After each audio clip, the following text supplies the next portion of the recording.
This weekend, our nation celebrates the birthday of the Reverend Dr. Martin Luther King, Jr. Dr. King's accomplishments are extraordinary.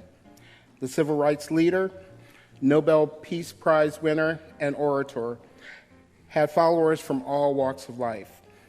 Most of us here today know the story of Dr. King. I was 13 when he was assassinated.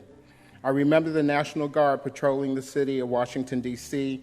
during the riots that followed his death. I remember the smell of the tear gas used to stop the looters.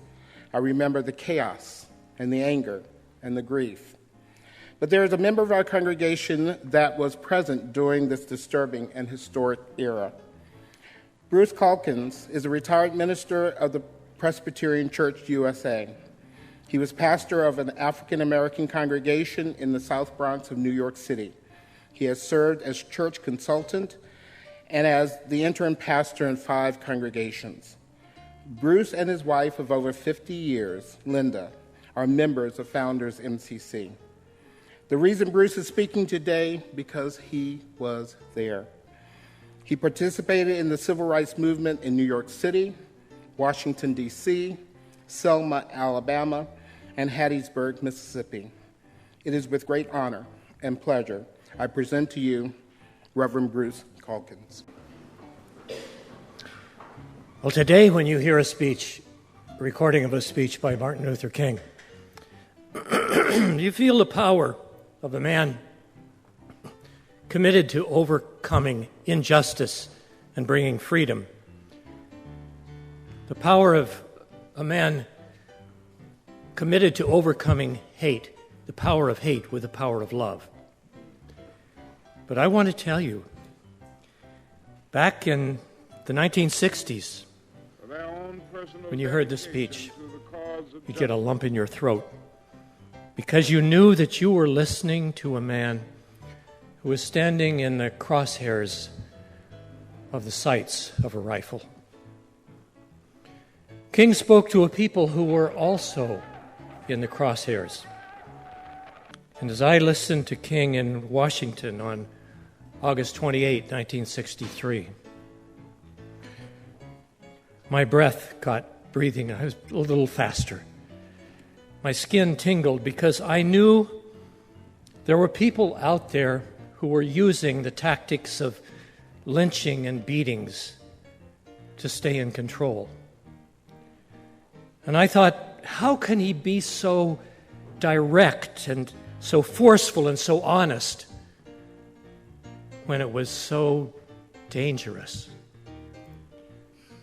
I was near the reflecting pool in front of the Lincoln Memorial, and I remember how I felt when he got to the part of the speech where he said, "Let freedom ring."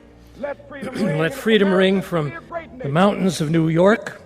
And then he mentioned the mountains and the hills and the mountains of Pennsylvania, the mountains of Colorado, and the curvaceous peaks of California.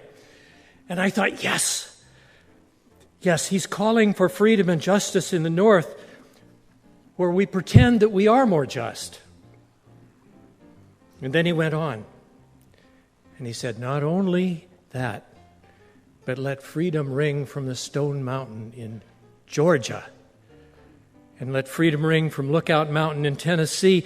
Let freedom ring from every mountain, hill, and molehill in Mississippi. And we cheered. But I also worried about that because he mentioned Mississippi by name. We cheered, but I also shivered. You just don't say things like that out loud. I could imagine someone in Mississippi reaching above his mantle and taking down a rifle. King knew it was dangerous to speak like that. But he also knew it was more dangerous to be silent. Later, I heard King speak at Brown Chapel, Selma, Alabama.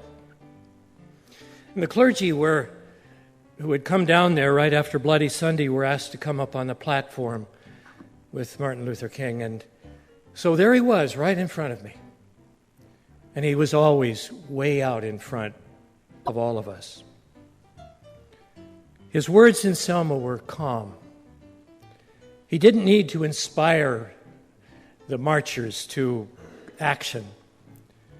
He wanted to be sure that we were peaceful. However, the atmosphere was not peaceful. There had been a killing nearby recently.